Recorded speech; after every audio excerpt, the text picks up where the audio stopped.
लेकिन हम अपने इन सत्कर्मों को करना छोड़ दिया है और हम अनर्गल ही मन चाहे जैसे ही धर्मों को पकड़ के, विचारों को पकड़ के विचारधारा में बहते जा रहे हैं, जिससे आज तक कोई भी कल्याण नहीं हुआ। ये शायद आप साक्ष्य मानकर देख सकते हैं, अपने बुजुर्गों को देखिए, उनकी दिनचर्या, उनकी जीवन शैली, उनका आहार व्यवहार, उनका प्रेम, उनकी आत्मा का जो प्यार किस प्रकार के रहा करते थे, आज हमें कहीं भी दिखने को नहीं मिल रहे हैं। जबकि कहने को हम इतनी प्रोग्रेस कर गए कि हमारे घर में शायद कोई बच्चा होगा, कोई निरक्षर होगा, सब साक्षर है। और मैं मानता हूँ पढ़े लिखे भी वो चाहे कलेक्टर बन गया है, वो भी साक्षर है, वो विद्वान नहीं हुआ है। ऐसी प्रवृत्ति हमारे इस भारतीय समाज के अंदर इतनी तेजी से बढ़ती जा रही है कि पढ़ करके अंदर गली सोचने लगे और माता पिताओं को कहने लगे, तुम क्या जानते हो, तुमने कौन सी पढ़ाई करी है, तुमने कौन सा कार्य कर दिया ऐसा, हम तो देखो क्या क्या कर लिया। सजनों, आपने कुछ भी विकास नहीं किया। आपने मतलब हमने यहाँ इतने समय तक आते हुए और हमारे इतिहास को देखते हुए, हमारे शास्त्रों को देखते हुए, हमारे वेदों को देखते हुए, हमारे ऋषि मुनियों की योग्यता को देखते हुए, हमारे महापुरुषों और विभूतियों को देखते हुए, सजनों, हमने कुछ भी प्राप्त नहीं किया उनसे। शायद ऐसे महान विभूति और महान पुरुष स्वयं आकर के स्वयं की आहुति देके चले जाते हैं, लेकिन इस संसार के अंदर से कोई भी ऐसा आइडल उनको देख करके पैदा नहीं देखा गया है कि शायद कोई महान बना हो। ये शायद आप सभी इस चीज को जानते हैं, और वो इसलिए कि अपना काम थोड़ी है, ये तो संतों का काम है, ये अपना काम थोड़ी है, ये तो महापुरुषों का काम है। सजनों, भगवान ने हमें सबको बहुत कुछ दे करके, बहुत कुछ करने के लिए इस धरती पर भेजा है कि एक आम व्यक्ति भी बड़ा से बड़ा कार्य कर सकता है। यदि वो इसी सोच में, इसी द्वंद में रहे, नहीं बड़ा कार्य करने के लिए तो कोई अलग जन्म लेना पड़ेगा या कोई और मसीहा आएगा, इसी सोच के कारण हम अपने आप को इतने ठगे महसूस कर रहे हैं और इतने पीछे रह गए हैं जिसकी कोई सीमा नहीं है। आज भी हम उंगली पकड़ करके चलने के आदी बने हुए हैं। कोई आएगा, कोई मैसेज देगा, कोई जागृत करेगा, कोई उठाएगा हमें, कोई सिखाएगा हमें। अरे भाई, हम सब मनुष्य योनि में हैं। हमें हमारे अंदर वो विचार, वो थॉट, वो चिंतन मनन शब्द परमात्मा देता रहता है।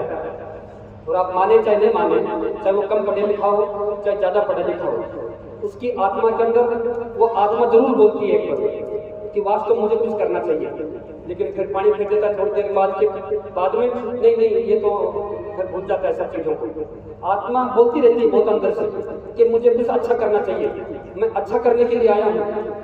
और सब चीज देख देख बहुत हिम्मत होती है करने की, लेकिन सांस नहीं जुटा पाता है। सांस इसलिए नहीं जुटा पाता है कि हमारी चारों तरफ जो आवरण है गंदगी का, जो गलत विचारधाराओं का, वो हमको चारों तरफ से इस तरीके से जकड़ लिया कि हमको उसके बाहर से निकलने नहीं दे रहा। और वो इसलिए नहीं दे रहा कि हमारे समय समय पर जो सत्कर्म होते थे, समय समय पर ऐसे कार्य व्यवहार होते थे, ऐसी परंपराएं व्यवस्थाएं विषय में डाली थी कि मेरी आने वाली पीढ़ी सनातनियों की हमेशा एक वैज्ञानिक जीवन पद्धति से जी सके। इस तरीके से उन्होंने अपनी परंपराएं डाली थी। क्यों? वेद बहुत क्लिष्ट थे, वेदों का अध्ययन करना बहुत क्लिष्ट था। और दूसरी बात, जब ये परिवर्तन हुआ, जब आताताई आक्रांता इसमें यहाँ पर धरती पर आए, तो उन लोगों ने सबसे पहले इन चीजों को मिटाने का प्रयास किया कि इस भारत सनातनी को कैसे तोड़ा जाए, इसकी जड़ क्या है, इसकी रूट क्या है, उसके अंदर इसकी खोज लगाई जाए और इसको ढाया जाए। तो सजनों, उसने हमारे सारे इतिहासों को तोड़ मरोड़ के लिख दिया। कुछ अच्छे थे उसको उठा ले गए, और कितनी बार यहाँ गुलाम रहे, 1100-1200 साल गुलाम रहे हम गुलामी के कालखंड में, लेकिन लोगों की रोशनी, आंखों की अभी भी चमक नहीं आ रही है कि ये समय किस तरीके से चल रहा है। सजनों, ये स्वर्णिम काल का समय है। आप कहेंगे क्या का स्वर्णिम काल का समय है, इतना सब कुछ विचार हो रहा है, सब कुछ हो रहा है। सजनों, ये सब पहले भी था, राम के टाइम में नहीं था, युद्ध नहीं हुआ। राम ने कैसे कैसे युद्ध करे, भगवान कृष्ण ने कैसे कैसे युद्ध करे, वो साक्षात ईश्वर शक्ति के पुंज थे, अवतार थे साक्षात। उसको कहते हैं कि वो दृश्य शक्ति ही खुद आई थी, लेकिन उनको भी युद्ध करना पड़ा इन आतताइयों के सामने, ऐसी नेगेटिव नकारात्मक विचारधाराओं के सामने। नहीं तो कृष्ण को भी बांसुरी बजा करके महाभारत क्यों करते थे, खूब समझाया लेकिन नहीं समझे, लेकिन लास्ट में उनको हथियार उठाने पड़ा। हथियार का मतलब जो भी उनके हाथ में बाण थे, उन्होंने बांसुरी से काम नहीं लिया, तो बांसुरी से भी काम ले सकते थे, बांसुरी बजाते थे, महाभारत नहीं होती। ये सजनों सब कुछ धुंध है जो हमें चमत्कार की बातें कहते करके, और हमें ऐसे करते हैं कि लोग पढ़े लिखे लोग भी, फिजिक्स केमिस्ट्री के प्रोफेसर भी मेरे पास कई बार आते हैं तो मेरे को हंसी भी आती है। तो वो कहते हैं महाराज जी कोई ऐसा मंत्र बताओ जिससे मुझे कोई दवा वाल मिल जाए। मैं जनता की भी सेवा करूंगा। बिल्कुल, जनता क्या सेवा करेगा, कोई दबा हुआ माल तेरे को मिल जाएगा तो सेवा अपने आप हो जाएगी। मतलब प्रोफेसर हैं, दुनिया को पढ़ा रहे हैं, बच्चों को पढ़ा रहे हैं, लेकिन देखो उनकी तृष्णा उस धन के प्रति आसक्ति कितनी होती है, जबकि इस तृष्णा की पूर्ति रावण भी नहीं प्राप्त कर सका। और जो भी अवतार आए उन्होंने तृष्णा की पूर्ति नहीं करी है, उन्होंने अपना कर्म व्यवहार निभाया है।